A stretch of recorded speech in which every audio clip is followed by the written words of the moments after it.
What's going on, everyone? Thanks for tuning in to another episode of the Ducks Dish podcast. I'm your host, Max Torres, publisher and lead editor of Ducks Digest, covering the Oregon Ducks for Sports Illustrated over on Fan Nation. I'm fired up. We are continuing our spring preview series for Oregon Ducks football. We are just 2 days away from the start of the real start of the Dan Lanning era. It feels like here in Eugene. Today we're hitting on the linebackers and the edge players. So we got a bunch of really talented guys that we want to break down their game and kind of talk about some storylines around them. I am joined on this episode of the podcast by my good friend, Stephen Blanchette. Stephen, how you doing, man? Good to have you back. Yeah, man, doing great. Thanks for having me. Been a little bit of a minute, but like you said, man, football is in the air. It is almost time for spring practice. The Lanning era is officially going to get underway, and I couldn't be more excited. It's going to be a really fun season, even though we're kind of far away, but at least spring football is gonna be great. Big football day in general. Just let's talk about some of those big moves in the NFL. Russell Wilson out here in the Pacific Northwest. A lot of Seahawk fans kind of overlap with the Duck fans. Russell Wilson's going to be heading to Denver, and Aaron Rodgers is going to be staying in Green Bay. Maybe I could just get some of your thoughts there, because those are some pretty big moves. Yeah, so with Wilson, I think it's the first thing that came to mind for me is like, wow, the AFC West. I'm going to tune into every single game for every one of those division games that happens this season, because the quarterbacks in the AFC West are, it's the best, I think, quartet in the NFL when we're talking Mahomes, Herbert, shout out Oregon, and then we're talking Carr and now Wilson. So those are going to be some really awesome matchups. I think the NFL is going to benefit from that, obviously. But he's been wanting out of Seattle for a while. I think it's really interesting, though, that, like, where do they go? I know they got Drew Lock in the deal, but I don't think he's going to be the guy. So Pete Carroll's, 70? So it seems like that's a little late to be starting a rebuild. So we'll see what happens there. What are your thoughts on it? I was excited just as a 49ers fan. We're both 49ers fans, obviously. So that makes the NFC West a whole lot easier. I want Jimmy out. I really do. I've been pretty vocal about that. So that's a pretty big quarterback domino that falls here in the NFL offseason. Just got done with the combine. We have some great coverage of that over on Ducks Digest. Got to see where KT heads. After this trade, I saw some mock draft that had him going 9th to the Seahawks, which would be pretty interesting. Maybe this move is suggestive of them wanting to go back to their defensive identity, which is kind of what they were about when things were really popping. And then for Rodgers going to Green Bay, I was surprised but not surprised, just because it really did look like he was super unhappy in Green Bay. And it was fun to throw around the hypotheticals of Denver or Pittsburgh maybe. And then they franchise tag Devontae Adams. So I know that Dylan Rubenking and Ali Osborne, some of our resident Packers fans at Ducks Digest, are pretty happy that he's going to be staying around. Yeah, to me, it's like, come on. Like, if this was going to be the outcome the entire time, Aaron, like, why did we go on this entire, like, saga of will he, won't he? Like, I mean, yeah, he was going to stay. And, I mean, he gets what he wants. He's the highest paid player in the NFL. I believe he's getting $5 million per year more than Mahomes. So that'll make him the highest paid player ever. So, I mean, yeah, he gets what he wants. The Packers get what they want. It'll be interesting to see how they deal with their cap situation, because I think they've got 4 guys that are dominating most of that salary cap. So we'll see how that works, because they're going to want to bring back as many people as possible to try to run it back. He's locked in there for what? Another 4 years, I believe it is. So it'll be interesting, I think, to see what happens with Jordan Love, right? Like, where does he go? Because he's not going to play on the Packers anymore. Like, that experiment is a failed experiment. I don't think he showed much promise against the Chiefs in that one game that he played last season when Rodgers was out with COVID. But yeah, I think that's a really interesting wrinkle of it. Just wondering where he's going to go and what the trade market's going to look like for him, because he's obviously not sticking around. They're not going to keep him as a backup going into that, last year of his rookie deal. After drafting him, that caused a lot of surprises, I think, or a lot of people were surprised, rather, that the Packers chose him in the NFL draft a couple years ago. And we got Dylan in the comments section here saying, "Go Pack, go." So we don't want to have too much of an NFL focus here. Just thought that was kind of a cool note to throw in and hit on, since it's a big day for the NFL. But let's get into what everyone came for, talking about the Ducks. If you guys are joining us here live on YouTube at Oregon Football Max Torres, thanks so much for stopping by. We're already getting some comments in the live section, the live chat rather. So if you have any questions or what's on your mind, just let us know. We want to engage with you guys, get you more involved with the show. So definitely let us know. And then if you're watching on replay, let us know how you're feeling about the Oregon linebacker core and the edge defenders as we approach spring football. So as we get into this episode of the podcast, just kind of laying the foundation, I think that the linebackers and the edge defenders are a really, really talented bunch. We can say that about pretty much every position group for Oregon, but the question's now becoming rather, are we going to see that production? Because you can talk about talent, but doesn't really mean a whole lot if there's not a lot of production. And I'm not saying that's the case, but that's something to consider here as we start this conversation. I think back to what Brian McClendon was saying last year. I know he's not here anymore, but we were talking about the wide receivers, the incoming guys, and people were saying, talent. How do you manage that? And he was saying, I'd rather have a really productive room than a really talented room. And I would hope that mentality would kind of still stay around with the new coaches that we have. So just overall, what are some preliminary thoughts about this position group? I think this is the position group I'm most excited for, to be honest with you. I've been a huge, Flo guy since I first saw his tape in high school, just in terms of his potential and what I thought he could be. So I was super excited when he landed at Oregon, and, was really looking forward to last season, seeing what he could do to lead that linebacker crew along with Sewell. So those two names off the top make me just more excited about this position group than anybody else. And then you combine that with what I think Lanning is going to do in this system. I think this entire core, with the depth that they have, is going to be scary for the Pac-12 and anybody else who they play. So I think Lanning's probably looking at this group of guys like, wow, look at all these shiny new toys I have to play with, because these guys are all super highly touted recruits. I went back and checked out a lot of their, recruiting profiles, and they were all top guys in their states, in the top echelon of guys. And so the weird thing is, though, is that I was going through the list and I'm like, oh my God, there's such little tape from last season on the overall group of guys with all the injuries that they had.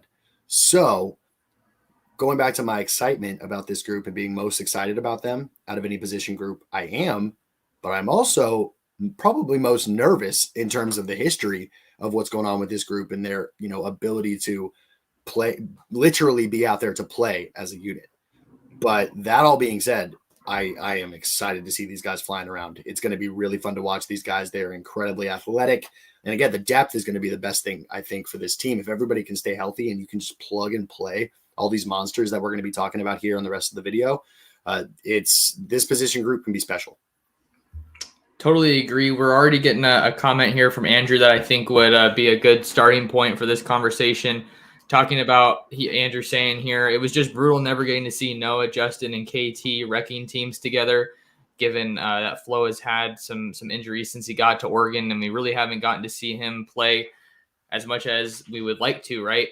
Seeing how him and Noah played together in that Fresno State game just had to get Duck fans really excited, and I think just made it that much more devastating that Flo wasn't able to play with KT in Columbus when they played Ohio State. I remember sitting in the press box and seeing both of those guys come out on the field. Flo had a pretty heavy boot on at the time, but hopefully he'll be healthy and good to go here. I think that those guys were a glimpse at what the Oregon linebacker core can really look like if they continue recruiting how they did in years past. Ken Wilson goes to Nevada. He was a tremendous recruiter, maybe a guy that didn't get enough credit for his recruiting prowess, but since we've seen such a good sample of how dominant Oregon linebackers can be, you think about Troy Dye as another guy. I think that Oregon is slowly but surely becoming a more and more attractive destination for high-profile linebackers, and seeing hopefully a full season of Justin Flo and Noah Sewell playing together is only going to help them bring in more elite guys. I literally hear that from recruits when I talk to them, at least before last season, just saying, hey, they got some of the best linebackers up there. They got Noah Sewell. They got Justin Flo. Hopefully they'll be able to just keep attracting that top tier talent. Yeah. And, when you're evaluating a linebacker, and we talked about this a little when we were going through our notes before the show, it's like, what are some of the things you're looking for? Me personally, it's guys that are running all over the field, like like they have like their head cut off. You know what I'm saying? They're just literally everywhere. They're speeding around everywhere. They're involved in every scrum. Like when there's a pile up, one of the guys in the pile is, you're hoping it's one of your linebackers, right? They're the guys who, when they get in there on the edge, they're wreaking havoc on the quarterback. They're throwing their bodies around. And that, I think, especially with Sewell and Flo, like they satisfy all of those things. They're exactly what you want to just see in terms of the eye test. Not going too deep into like, the specifics here, but just on the eye test of what you're looking for in a linebacker, they hit that with spades. And so the glimpse that we saw against Fresno State last year, I mean, Flo dominated that game. Absolutely dominated. I think he had like 14 total tackles. He had a forced fumble. Even had a roughing penalty for getting a little too eager there at the end of the game.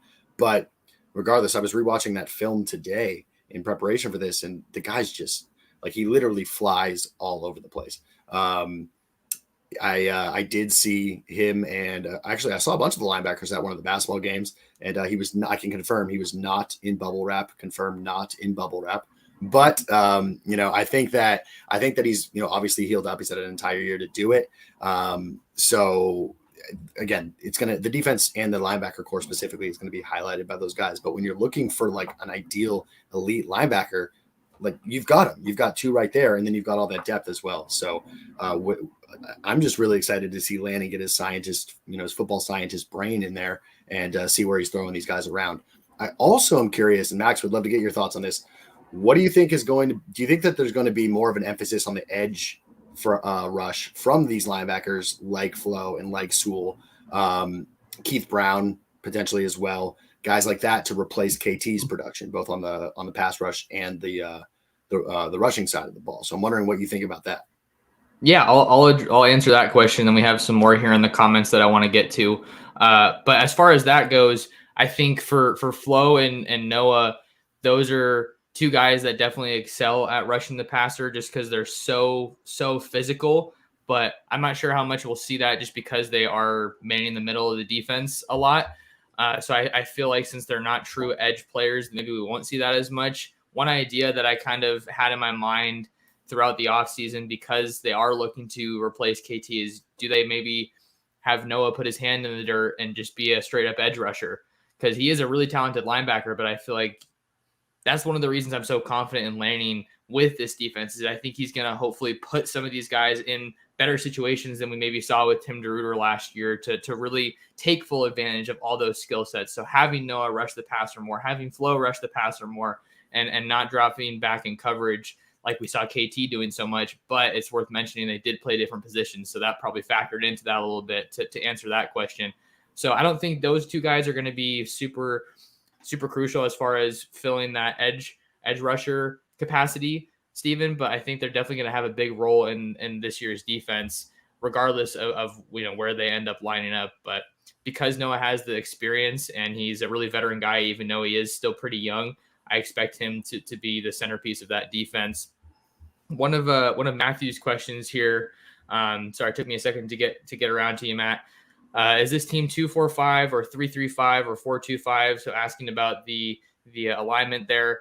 We don't know just yet because we haven't been able to see anything in spring practice, and I don't expect Lanning to tip his cap with that. That'll kind of be something that we have to do a little bit more digging on. But Dylan actually had a good answer here, so shout out to Rube. If you guys have seen him on previous episodes of the podcast, Dylan said Lanning had mostly 3-3-5 at Georgia, and I believe Lepoy worked with that same base at Bama too, if I'm not mistaken. So that's what I would expect. The scheme is something that I'm trying to get a better handle on for sure. So, it may not be something that I am as knowledgeable about as I would hope for, but I don't know. I think it's going to be a big decision for Lanning to make, just given all the youth that he has in the secondary. You look at Bennett Williams being the most productive and most experienced guy and roaming the secondary.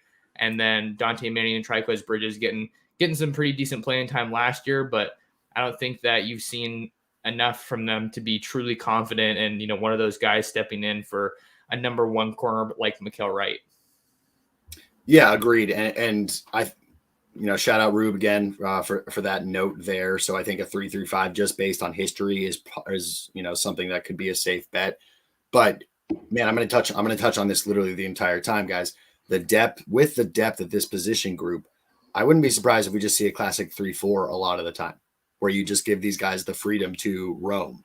You can have, if you have a 3-4 like that, one of them can just be unleashed as a rusher anytime, and you can still drop back 3 in coverage, and know that you've got an additional 4 in the back. So I would not be shocked if we see a lot of that 3-4 just being featured, simply because you can plug and play so many guys. You've got so much talent out there. If you've got some guys that can prove in the spring here that they can cover a back coming out of the backfield, or a tight end, even a slot potentially across the middle and zone, then that's something that I think we could see a lot of. That's one of the areas of growth that I'm really hoping to see from these linebackers, Stephen, as we head into the 2022 season, is how well can they cover? Because one of the guys that I really wanted to talk about today, I'm sure we'll talk about him some more, but Jeff Bossa, he was a former defensive back that made that move to linebacker last year, and that's not a surprise that he was probably the best coverage backer that they have. But since they don't have a proven number 2 safety right now, I think Steve Stevens would probably be in that conversation without a doubt. Let's see who else is going to be in the mix here for safety. You have Brian Addison, another guy, and then you have Kamari Terrell, who's not going to be here in the spring from what I've heard. But all that to say, I think Bossa is definitely going to be a big contributor this year at linebacker, because he played so well. Maybe it just makes sense to keep him there full time. And he has that mobility, and he certainly has the physicality to make a difference in the front 7 like he did last year. But let's see, who else can we talk about here? I know that we have a lot of guys to get into, but we already started talking about Noah.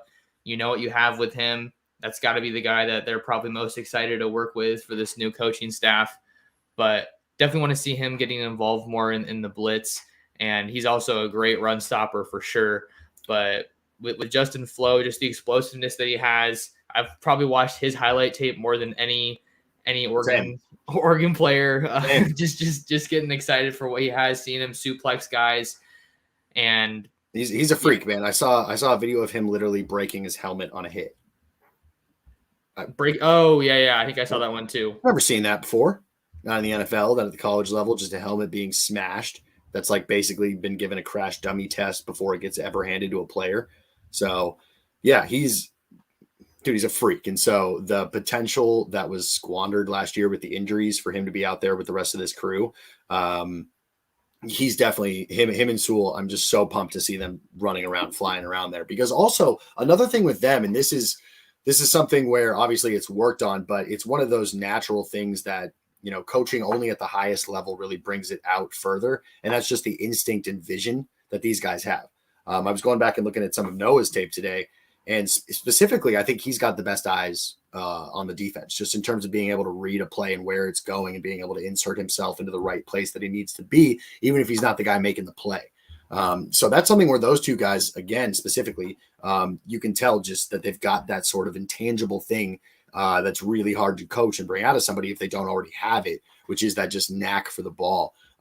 Somebody who I'd love to get, your thoughts on is DJ Johnson, Max. I mean, it's not confirmed whether or not he's going to be playing both sides or defense or offense this year. I don't think, but I'm pretty positive he's going to be on defense, just based on some things like his jersey number switch, right? So that leads me to believe he'll probably be on defense, plus Lanning trying to utilize that athleticism and is a defensive first guy.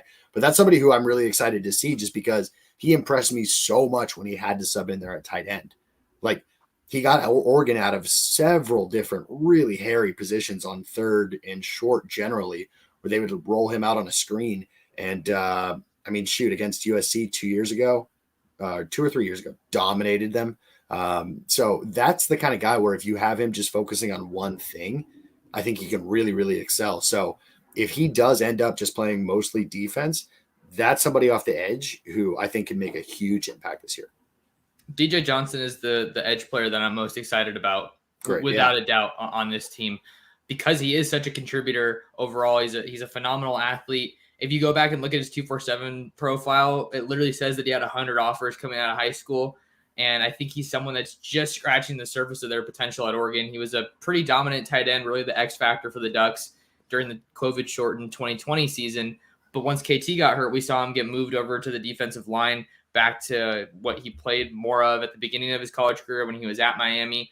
And he's someone that I feel more confident in this defensive staff to get the most out of because of Lanning's past experience working with guys at Georgia. And one point that I want to clarify with that, Stephen, is I'm not in the crowd that expects Oregon's defense to be as dominant as Georgia's. That's just not reasonable to expect with Lanning coming over in his first year, all the youth we have at a variety of positions. We don't even know what the scheme's going to be just yet, but Lanning put it on tape. Lanning showed us that he knows how to get the most out of these players, and I think he's a lot more proven than some of the previous defensive coordinators that we've seen at Oregon in years past.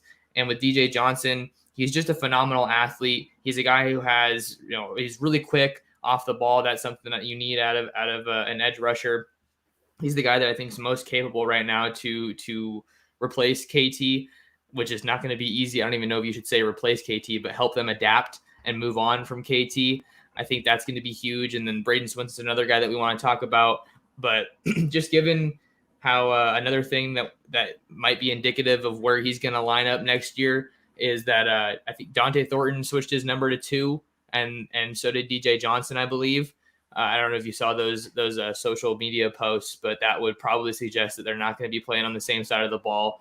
And I think I think that Johnson focusing on just defense is going to make it even better for him as far as his potential. And credit to him last year playing both sides of the ball, but I don't think it's a stretch that if you focus on one side of the ball, you're going to get a whole lot better, a lot faster.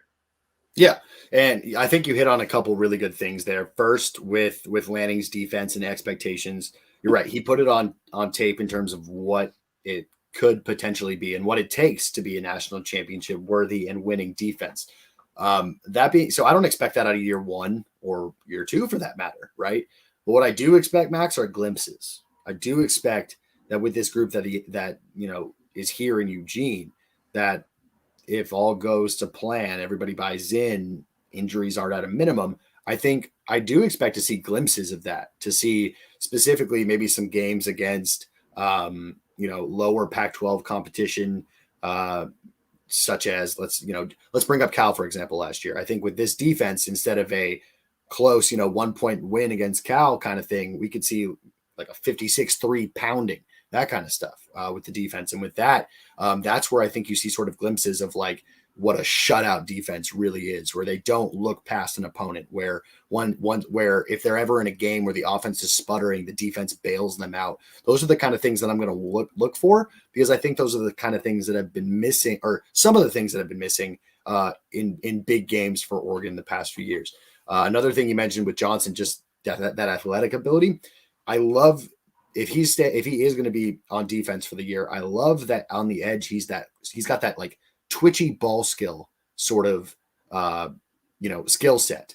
What I mean by that is that's what you need as a receiver or a tight end. Any pass catcher needs that to be able to quickly adjust and have those twitchy kind of hands and be able to get that. And that is incredibly important when you're fending off blocks off the edge, as well as getting your hands up to get your hand in the passing lanes. So all of those little things that edge rushers have to think about and have to do that go far beyond sacking the quarterback, I think he's got the athletic blueprint already to be able to do all of them. So yeah, I think off the edge with the tutelage from the coaching staff and just that focus, that laser focus on what he's going to be doing, he could be real scary. If Oregon can get the most potential out of the players currently on the roster, man, having a dominant defense is going to be something that I think could take this team to a whole new level. We have to see what happens with the offense. There's a lot of unknowns there, obviously. I'm trying to take more of an optimistic approach to it because the offense has been so watered down in years past. But I like your point about putting away teams that Oregon shouldn't be playing down to, like we saw last year. If you have a dominant defense, not only can they stop the other team from scoring, but hopefully they can generate some offense themselves. We saw like with pick sixes and fumbles, fumble recoveries. We saw that last year when Oregon was forcing turnovers every game, it felt like, through that earlier stretch. And then they kind of started to slow down, especially after Bennett Williams got hurt. He was just an absolute force. So I like your point there about the dominant defense and how that can really hopefully help Oregon get to what they really want to be at the end of the day. One of the other questions that we have here in the chat from Andrew, I know it's pointless to speculate for now, but would both the Overton brothers be eligible for 2022 if they sign? So that is Micaiah Overton, I believe is his first name. He's a defensive lineman. And then Levis Overton, LT Overton, who reclassified to the 2022 class from 2023. Both of those guys are reportedly expected to visit Oregon this weekend for what's shaping up to be a very, very big weekend on the recruiting trail for the Ducks as far as bringing in high-profile visitors. But to answer this question, Andrew, I do believe that they would both be eligible, with Micaiah coming over from Liberty. That's his first transfer that I'm aware of. And then Levis coming from just the high school ranks. So even though he's reclassifying, I do believe that they would be eligible for 2022, even if their arrivals would be maybe just in the summer, I think. So just a little tidbit there that I wanted to hit on. I don't know if you've heard about those guys at all, Stephen. I know you're not quite as plugged in with recruiting. So just if you had anything you wanted to add there, we can move on. Yeah, no, I've heard about him. I actually heard about it because I haven't. I mean, how many situations are there where it's essentially a package deal in recruiting with family members? I haven't really heard of that happening before. So I think that is an interesting little wrinkle to it, because whoever lands one is going to get the other.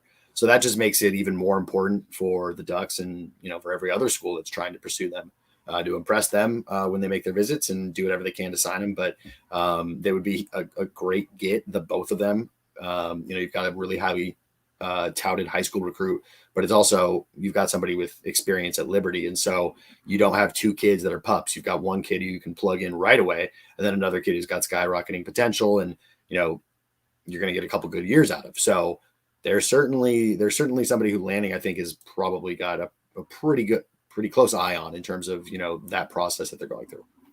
Just to correct myself, it's Lebius Overton, and then Micaiah, I think I'm saying that right, is his brother at Liberty. So the crazy thing to think about, just a little side note, I'm looking on Instagram here. It looks like the brother tandem will reportedly visit Oklahoma on April 23rd. So that's when Oregon's going to be playing their spring game. But just to kind of give my final thoughts on these two guys, if Oregon were to get these two guys, just think about how that defensive line room would look. That defensive line group would just be overflowing with guys, especially when you look at all the talent that they have on the interior spots, all the production and proven experience that they have with guys like Popo, Sam Taimani, Jordan Riley coming in, Brandon Dorless.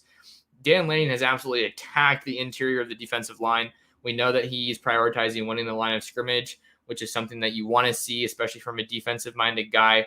But just to kind of transition into another point, since we're talking about the linebacker group as a whole and the edge guys, another reason, Stephen, that I think we should be really confident about this group and why expectations, frankly, should be high is because of how much talent they have in the interior. Because when those guys play well, we know how much it frees up. I mean, you know yourself, because you're a defensive lineman. We know that when those guys are playing at their best, it makes it so much easier for these linebackers to come flying in, for these edge rushers to come in, because the offensive linemen are double teaming these guys. And I think it could really be something special. Yeah, man. I mean, to quote the great Shrek, ogres are like onions. And that's how I think of defenses. There's layers. All right. And that's how you have to think of a successful defense. See, it all starts with the trenches. Okay. Are you plugging those holes and making it so that it opens up the guys behind you to make plays? If those guys on the front line get bowled over by a superior offensive line, are the guys behind them in the linebacker core going to be able to plug those holes? Are they going to be able to plug those holes enough so that the defensive backs can maintain their coverages, whether or not they're in zone or in man? So it all depends. It's literally layered on each other depending on how these position groups do. And so the emphasis that Lanning had put at Georgia in terms of having a cohesive entire talented group in its entirety on the defense is extremely important. And like you said, the potential here for the future in terms of the talent at every position group on the defense with the recruits that are, possibly going to come in, it's wild. So, that I like that Lanning is thinking about it like that. You always look to plug any potential holes. And then where you have those holes plugged, you look to try to build depth. And he's obviously doing that on a, trenches by linebacker, by defensive back approach. the Shrek analogy was pretty interesting, Stephen. I can't say I've heard that before, but I like how you broke that down a little bit and just gave us a little bit more insight there. And I think when these guys are playing at their best level, it not only will allow them to play better, but they'll be able to play more freely, I think, because you know that the guys in front of you are going to be taking care of business and stuff in the run. We had another question here. Matt's asking Ajax and Navarrete status. Not sure if you're referring to like their health or anything else in particular, but we can talk about these two guys for sure because they're someone that play in this edge linebacker position that we're focusing on here. Adrian Jackson, he's someone that has really been working hard, not only to stay healthy, but also just to be more of a steady contributor. During his time here at Oregon in the past couple of seasons, he's primarily been a third down option. I think back to the 2020 game against UCLA, that's always the most vivid example of him playing some really good football in my mind, because he had some super, super crucial pass rushes at the end of that game that ultimately helped Oregon win and stand tall.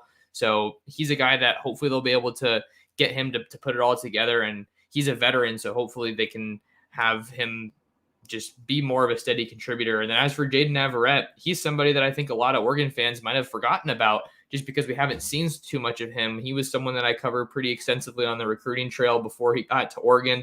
At one point was committed to LSU, so you know he's a really highly touted guy, kind of a jumbo athlete, and I think he probably fits more of the edge role right now just because he is pretty big but is super athletic as well.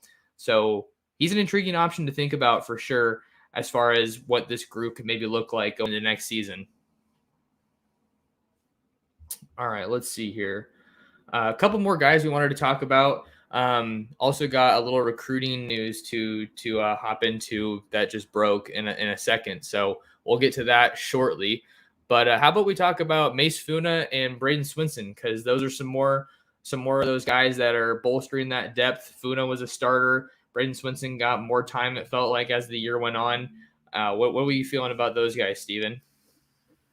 Yeah, I'm super excited about them both. I'm with Swinson specifically. He's another guy where I'm curious whether or not he's going to spend more time on the edge or as a pure linebacker. He did both last year, played really well against Ohio State, in my opinion.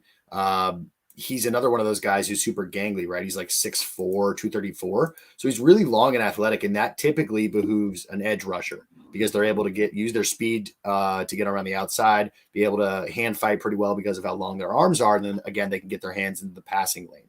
Based off of just his physical attributes, I think that's probably where he's going to be utilized next year. Going to keep harping on it. Another guy who dealt with injuries last season. So we're still trying to figure out, where he's going to fit in, what kind of production he's capable of bringing in if he does have an entire season under his belt to play. So I'm excited to see what he does in the spring. As somebody who really appreciates pass rushing specifically and the art of that, he's somebody who I'm going to be watching in particular in spring. And I'm really excited to see about what he does. But my prediction where he's going to go, linebacker versus edge, I think probably edge. I can see Swinson staying there just because it seems like that's where he's the most comfortable. He was very heavily touted when we were in fall camp last year. He showed part of what he's capable of, those glimpses that we've kind of been talking about with a number of these guys. Stephen, he got a sack against Ohio State, which was just a brutal game from a pass rushing standpoint for the Ducks. Got to think about how it was early on in the season, and they were still kind of trying to figure out their identity. KT wasn't there to command a lot of attention since he was hurt. But as far as Mace Funa goes, I think he's one of the guys that is, again, finding himself maybe with something to prove this year. If you look at his stats from last year, 17 solo tackles, 28 total tackles, 1 tackle for loss, and no sacks. He was super, super hyped up coming out of high school at Mater Dei, and I still feel like he's working to reach that potential and live up to the billing that he had as a recruit. But he's proven that he can be a really, really key guy in this defense. I think that's probably part of the reason that I feel so good about this group is that they have a variety of guys that have veteran experience, but also some of these young guys that if they do become a dominant defense, like we were talking about not too long ago, if they can blow teams out and really take care of business, hopefully they can get some of these younger talented guys in and really give us a glimpse of what they're capable of. Because at the end of the day, we can talk about how excited we are to see these guys, but if they're not getting on the field, they're not getting the reps that they need. And I think that that's something that we could talk about with the quarterbacks or apply to the quarterbacks.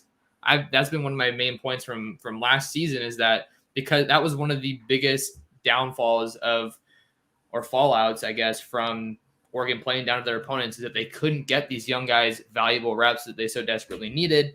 And now they find themselves in a situation where you're preparing for Georgia, particularly at quarterback, where, whoever gets snaps in that game is going to be a first-time starter for Oregon. But we don't have to talk about the quarterbacks too much. I just wanted to kind of mention that as a little tidbit, since we were talking about Funa and how we feel about him.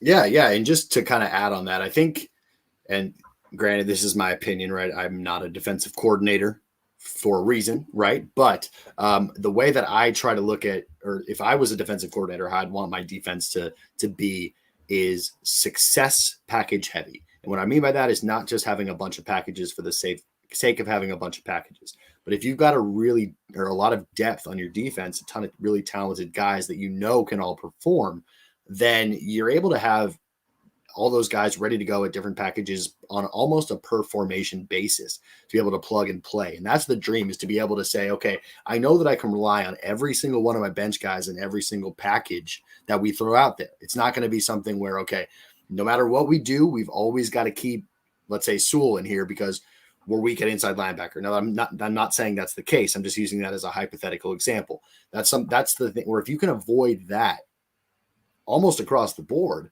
then you've got success package heavy defense. And so that is something where I think Oregon's got the potential for that. And with all of this depth, I think is going to go into that. So to clarify what we're saying, sorry, I was looking at the chat a little bit. Are you saying that you want to have guys that don't have to come off the field because you're confident in having them in a variety of situations? Is that what you mean?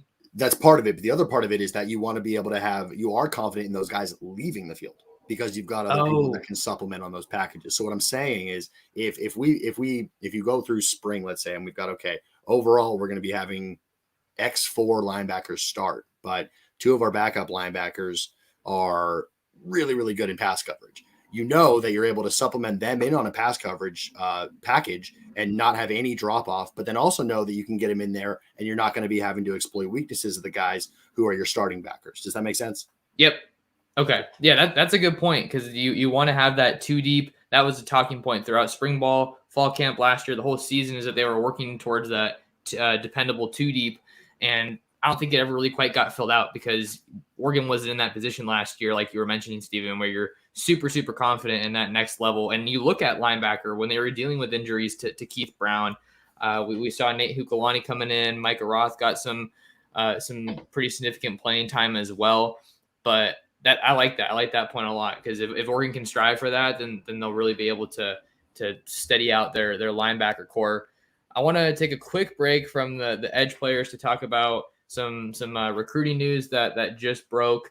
Within the past hour, I'm just seeing it now, and then we'll get back to the football players. Oregon will be hosting 5-star 2023 defensive end Mateo Uyunglele.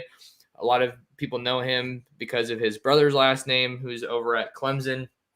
But man, Stephen, this is some huge news. This is really gearing up to be a massive weekend for Oregon.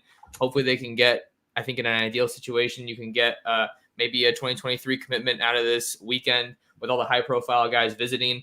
I don't think that'll be the case with Mateo per se, just because it is still pretty early on in his recruiting process, even though he's seen a lot of really high-power schools. He was just at USC last weekend, if I'm remembering that correctly. But Mateo was on campus in January, so you got to figure getting him back on campus this soon is really, really big. And I think that one of the things that stood out to me about January, particularly that last weekend, is that Lanning and company had a combination of 2022 and 2023 guys on campus. And now that the 2022 class is pretty much wrapped up, with the exception of maybe the Overton brothers, as far as guys that Oregon's still looking at, Mateo is probably, I'd say, like a top 3 target for the Ducks in this class. 100%. He's a top 3 target in that class. Yeah. 5-star defensive ends. The last one to come into Oregon did pretty dang well. So, I think he'd be a huge get. He's got a, big following simply because of, the name and his brother as well. But you hit it on the head. Two visits in about a 2.5 month period is huge, because it clearly means, to me at least, that Oregon's top of mind for him, right? He is seeing other big schools, but if he's coming back, I mean, Eugene's not a huge town. What's he doing? He's probably talking about what his potential role would be in this Oregon system, probably getting down to brass tacks of it and that kind of thing. So I feel like it's certainly a good sign, and he should definitely be at the top / near the top of the target list going into 2023. The only other people that I would put in that conversation as far as top targets for the Ducks in 2023 would be 5-star quarterback Nico Iamaleava from Warren High School in Downey. He was in Oregon in January for a visit. And then most recently last week, he was actually in Knoxville checking out the Vols over at Tennessee with Josh Heupel. And let's see what else. I would also put Jaden Wayne in that conversation for top guys, especially when you're looking at Lanning. I think he's probably better positioned with the defensive guys. That wouldn't be a stretch, but that's not to say that Oregon won't be able to attract top tier talent on offense. Andrew catching me here talking about Connerly as far as 2022 guys that Oregon is still in the running for. He's reportedly going to be visiting campus as well this weekend, so that's absolutely huge. He's one of those top tier guys that has the ability to push his recruitment past the traditional deadlines that we've seen in the past. So I wanted to hop on and just make sure we included this news in the podcast because it's certainly notable. We're getting a bigger recruiting focus over on Ducks Digest, so I've been throwing up some interviews with prospects. Most recently, just talked to Johnny Thompson, a 2023 running back out of Oaks Christian in Westlake Village, California, which is where the Ducks found KT. So kind of cool to see that connection. He was a former USC commit and was on campus in January. He's going to be visiting Utah in April, and he told me he can definitely see himself coming back to Oregon in the near future. But anything else you wanted to talk about with Mateo or anything recruiting wise? No, just, I mean, you hit it on the head like you always do with recruiting, man. I mean, I think those are all guys that would potentially be huge gates for the Ducks. So names that I'm certainly going to keeping my eye on. All right. Well, just to hop back in here, we'll probably go like another 10 or 15 minutes is kind of my thinking right now. I'm supposed to do an interview with somebody around 6 tonight, so I just want to prep for that. But there's a lot of people in this group that we still haven't talked about, Stephen. I'm just going to throw some names out there, and we can kind of see who piques our interest and that we want to talk about. As far as linebackers and edge players, Keith Brown's definitely somebody that we want to have an eye on. He got a pretty decent chunk of playing time last year, just with the linebacker core getting ravaged by injuries. You talked about Drew Mathis also being hurt. Jackson LeDuc, a highly touted recruit that was battling injuries and came on to the scene last year towards the end of the season. And then Trevin Mai for that edge rusher spot. He's someone who's completely changed his body since he got to the college level and definitely looks like one of the more promising or intriguing options for the Ducks since he got a pretty decent amount of playing time last year. Yeah, those are all guys where you saw enough glimpses, I think, last season, where they were all dealing with different injuries that they all can come in and contribute. And so, again, for the 50 millionth time, it goes back to the depth in this team and the depth in this particular core for rushers and linebackers. And so, yeah, all three of those guys are people that I think showed some real potential. Didn't get too much film, though. I mean, who was it? I think, Keith. Was it Keith Brown? Yeah, he got shut down last year, I believe. So he didn't, it was a point where he was clearly playing through some stuff. And I think that probably had to do with some of the production that he came in and gave. I think it could be a lot higher, but you got to be healthy. So he's somebody specifically who I think if we saw glimpses of what he was doing when he was hurt, it's pretty exciting to see the potential of what he could do when he's totally healthy. Yeah, Brown representing the state of Oregon, right? Yes, he was someone who was pretty promising coming out of high school. You hope he can just stay healthy and not have to worry about the injury bug. And LeDuc is someone I'm pretty excited about just because he's been in the program for longer than Brown has. And I was kind of surprised to see him get playing time. I believe it was against Oregon State and Utah down the line, just because it was a little, I don't know, based on how the season was going, I didn't think that they necessarily needed to try to get him out there, but I'm happy that they did because he was able to get some experience before the season ended, which is super, super important. But let's see I'm trying to think of who else I wanted to talk about or anything else I wanted to add on those guys.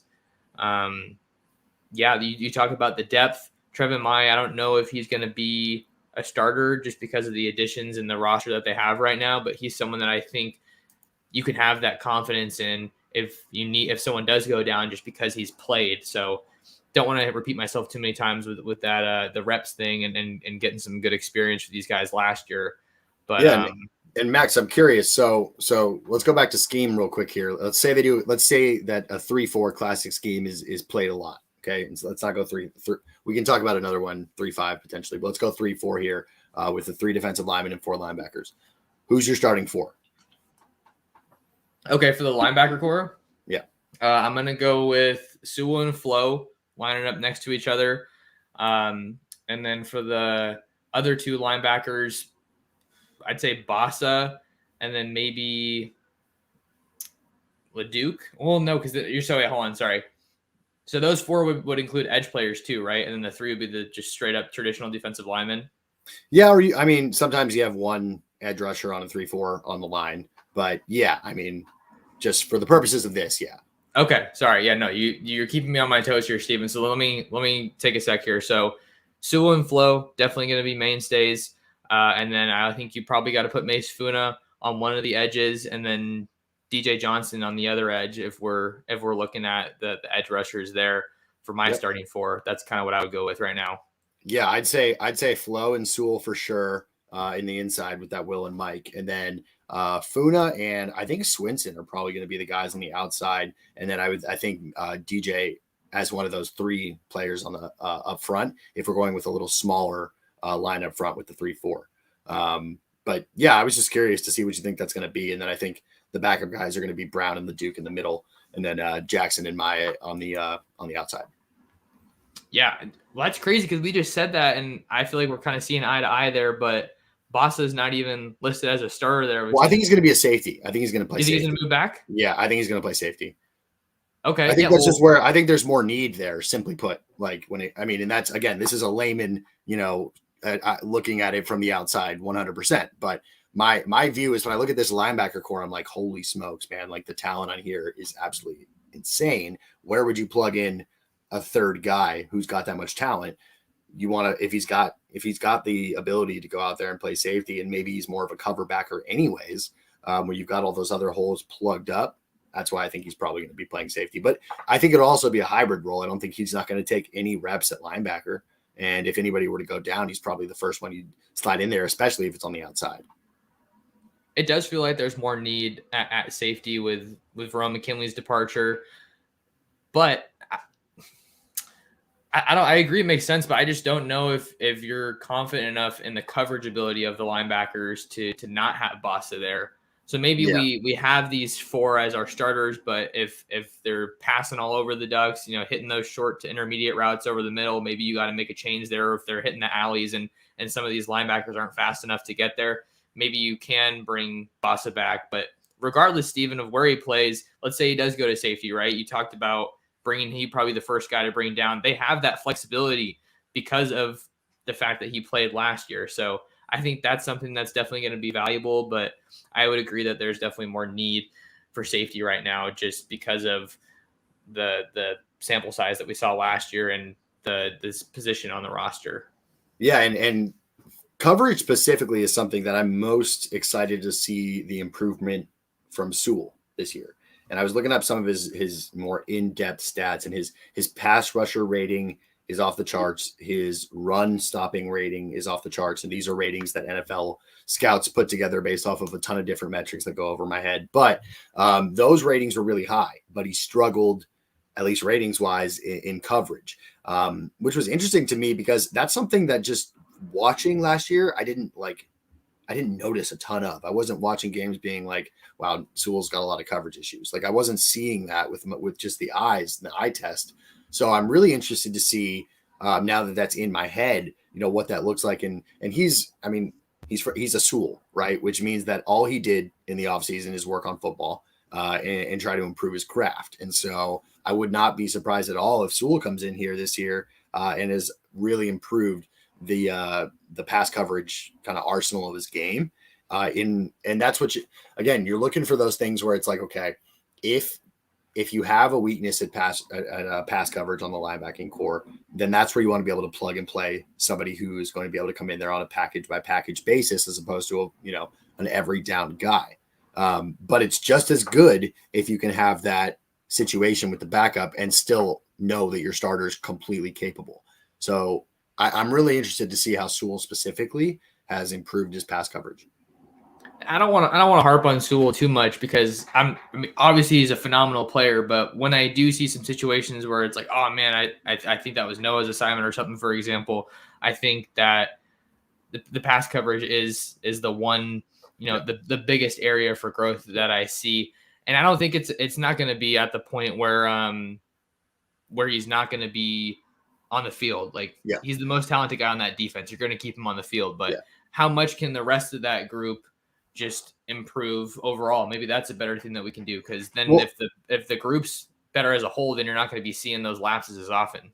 Yeah, and I think with Sewell, I mean, obviously he's always been a super hyped player, right? But I think one of the reasons why we've just naturally been harping on him so much is because, I mean, think about it. He was the only guy who wasn't hurt all last year. Like he was there. Yeah, right. So he's the guy who we had by far and away the most tape on in terms of this group of guys on defense. We have way more tape of him than anybody else at this level. And so, I mean, there's just more tape to harp about, right? So I think that's another thing where I think it'd be interesting if Sewell overall plays less downs this year, just due to not having to do as much and seeing what that, because I don't think his production would go down necessarily. I mean, when you think about it, you would have a more energized player, less depleted player, if he doesn't have to play every single down at two different positions at linebacker and sometimes at edge. So yeah, we've been harping on him a lot, but I mean, shoot, the linebacking core last year was just so injured. He was the only guy out there for the entire season. So we talked about the injuries and all the crazy depth. I didn't even think about this question, but I got to give a shout out to Soccer Gauze for this question. Do any of our 2022 linebackers get rotated in with so much talent returning?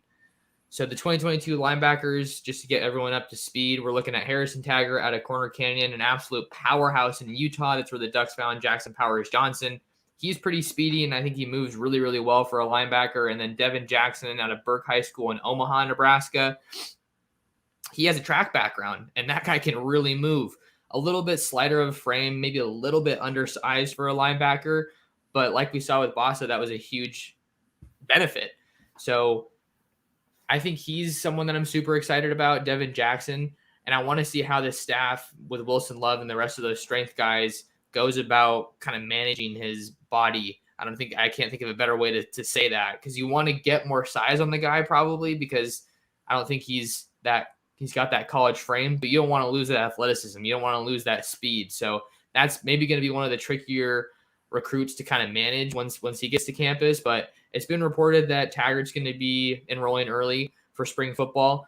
And I don't know if either of those guys are just such can't miss talents that they're going to be seeing the field this early with this much depth ahead of them. But certainly they're going to help the room. And Jackson, I believe, was an Under Armour, Adidas All-American. So certainly he's coming with some pretty good reputation of his own. Yeah, I think it's going to be, I think Taggart coming in early is going to behoove him, obviously, and give him some additional reps. But with all the talent that's loaded in the room, I mean, I think barring injuries, it's probably going to be a much more of a learning kind of year for those guys, and being able to focus on things like getting their body, getting a little more muscle on their body. And it is delicate. It's a delicate line to balance when you're trying to not gain as much weight as possible when you get to college, but you do want to be able to put on muscle that's not only going to help performance-wise, but prevent injury. I mean, that's one of the biggest parts of training, obviously, is just injury prevention, not just performance. And so if you arguably increase injury tendency if you're trying to bulk too hard, too fast with these guys.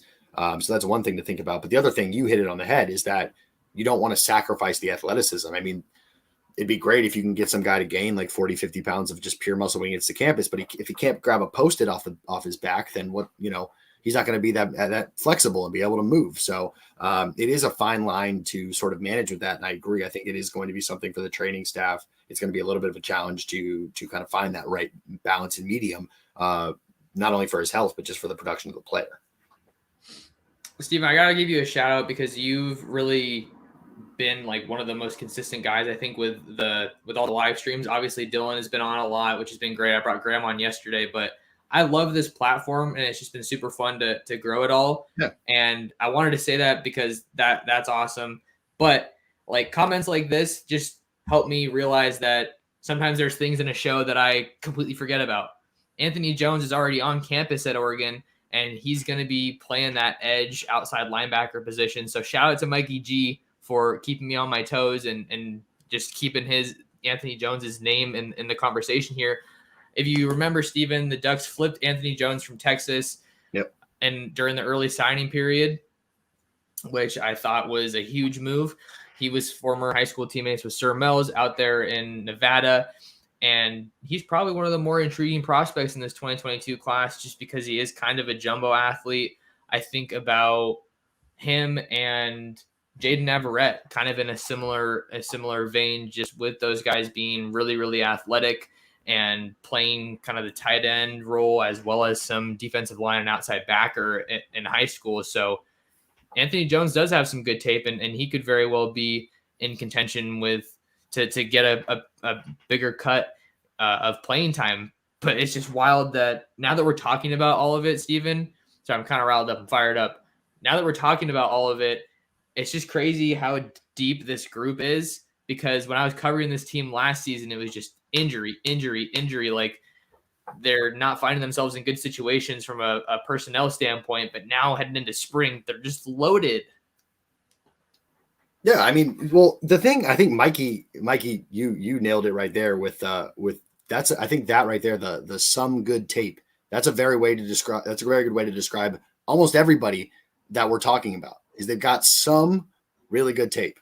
So all of this potential, it makes you salivate when you're watching. If you just watch the highlights on these guys, you're like, dang, wow, Oregon's got just guys on guys on guys. But all of them have some good tape. So it's going to be really interesting to see which of the guys where that small amount of tape, how that translates in the spring and in the fall, and where the chips ultimately lie in terms of the depth chart. But yeah, I mean, like you said, Max, when we get into it, it's I love seeing that we're talking about guys that we totally forgot to mention. And then when we do mention them, we're like, oh my God, yeah, these guys aren't scrubs. These guys are potential stars. Like all of these guys are. Everybody, I think there are some guys on this linebacker core who have all America potential. And then I think there's a whole host of guys who truly do have all Pac-12 potential in their career. And that's special. That's real special. Also, another thing that comes to mind for me when I'm talking about this group with you, Steven, is just it's another endorsement of like the majority of this talent, I think, or maybe just that untapped potential is on defense. Maybe I shouldn't say untapped potential, but I feel like having this conversation about this group just drives some of the point for me that there's more talent on this roster on defense right now. More proven talent might be the better way to put it. Okay, how about that? I don't want to throw anybody under the bus by any means, but super excited about this defense. And then when you look at the coaches that are going to be on this staff, and just I feel like it's kind of going to be an offensive revamp, but I don't really know how to describe the mood on the defense, because you've seen all these glimpses. They've played at a high level, really haven't gotten that consistent pass rushing presence. Even when KT was healthy, he wasn't as consistent as I think a lot of people expected him to be. So that's probably one of my number one things that I'm going to be looking for in spring ball is who out of this group that we talked about that is going to be on campus, because we talked about some of the 2022 guys that aren't going to be here in the spring, but who on this roster is going to be able to take that step. And maybe it's not just one guy, maybe it's multiple guys. Nobody becomes that next KT, but we'll have multiple guys across the board that can contribute at a high level and maybe help fill some of those deficiencies that we saw last year when they were looking for somebody other than KT to get some pressure on that quarterback. Yeah, I mean, you nailed all of that. I mean, what I'm most excited about really is the combination of this staff and what's been proven that this staff can do with stellar defenses, and then combining that with all the potential here. And you're right, untapped might not be the right word, and certainly not unutilized, but just potential that's just been unable to be seen, right? It's like, I think you will agree with me that last season's injuries with the Ducks was unlike anything I've ever seen with a particular football team in one season. I've never seen anything like it at all. And so, I mean, when I go through my notes, I think out of the 8 to 10 guys that we, said we wanted to highlight here, I think at least six, there was something about an injury note, 6 or 7 of them. And so, yeah, I'm just so stoked to see what, one, these guys are going to look like fully healthy, because they were all studs coming in Oregon. And two, combine that with, Dan Lanning. And again, I view him as a defensive mad scientist. He's somebody who tries to think of, like a great chef. What are the ingredients I have? And let's make the best dish I possibly can out of these fantastic ingredients. And we're sourcing all these great ingredients. So I love I'm more excited for this season than I have been in a long time for Duck football. I was incredibly excited last year because I totally bought into the playoff hype and that this is the year. And, AB's taken us to the promised land. I totally bought into that stuff.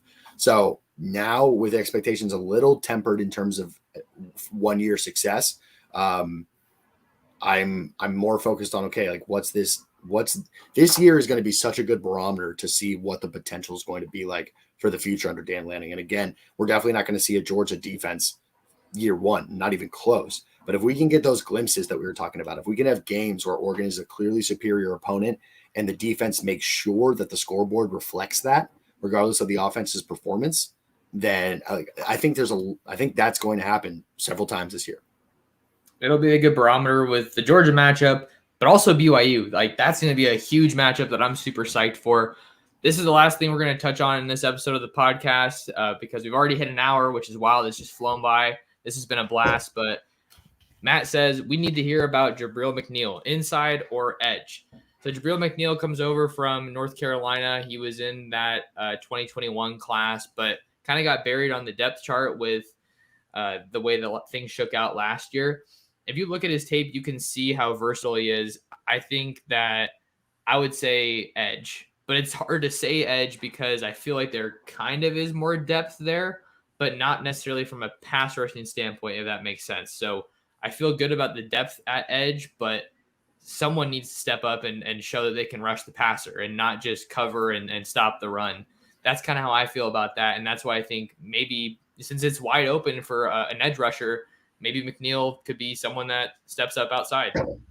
I think that's where he's going to have his biggest opportunity is rushing from the edge. And again, he's one of those guys where I say that mostly because of his frame. Like, I think he's 6'4", 225 is what I saw. He may have put on some weight since, but that is ideal length and ranginess for an edge rusher to be able to use, because they've naturally got a ton of speed to be able to beat the tackles just purely on a speed rush. And then again, hand fighting is all about being able to just remove yourself from the claws of the lineman blocking you. And you need long spider arms to be able to do that successfully on the edge, especially if you're going to go and rip. And so I think that his best opportunity is definitely going to be on the edge. I don't know. He's coverage isn't his strength, that's for sure. And so at linebacker, he'd certainly be facing much more coverage situations than he would be just purely off the edge. Off the edge, you'd only have to cover a running back in certain situations, unblocked and on screens and that kind of thing. But that's one of the reasons why edge is my favorite position. Is generally you've got two things to worry about: outside contain and getting the quarterback. And long athletic guys are really, really good at those two things: at outside contain and getting the quarterback. And so with those things in mind, I think that's where McNeil's probably going to have his best opportunity. Just to circle back on what you mentioned, 6'4", 212 is what he's listed at least on the 2021 roster. Yeah, so maybe that'll add to the intrigue of where he ultimately gets utilized. But we got to get out of here on this episode of the Ducks Dish podcast. So before we do that, Stephen, where can folks find more of you? Yeah, check me out on Twitter, SB Sports 541. Also, just, Ducks Digest, Max and I have gone in depth on a couple different topics. So check Max's page out, and you can find some of my stuff there. Working on getting my own YouTube channel set up. That will be in the works at some point. I know I sound like a broken record when I bring that up, but that'll be happening at some point. But really just right now, mostly Twitter. Also, the Ducks Digest forums, guys. That is something that Max and I are involved with. And, with that, we really want to grow that to be something that's much more. Here it is right here. Beautiful layout. It's something that we really want to grow. There are other programs out there that have, their forums are popping there. It's like it's a real community. And so that's what we're trying to build with this. And a lot of that goes with like knowing what you guys want to talk about. Max and I have we can go back and forth all day about stuff that we want to talk about, but we're not who the forum is for. And so go check out Ducks Digest, comment on some of the last stuff we've talked about. We'll see those comments and just tell us what you guys want to hear about, because that's what really we enjoy most. So the forums and Twitter is where you can find me. But yeah, those forums, that'd be awesome if you guys check those out. Good stuff. Plug in the forums, Stephen. If you guys want to find more of me, you can find me on Twitter at mtorresports. That's the easiest way to stay updated with our Oregon Ducks coverage.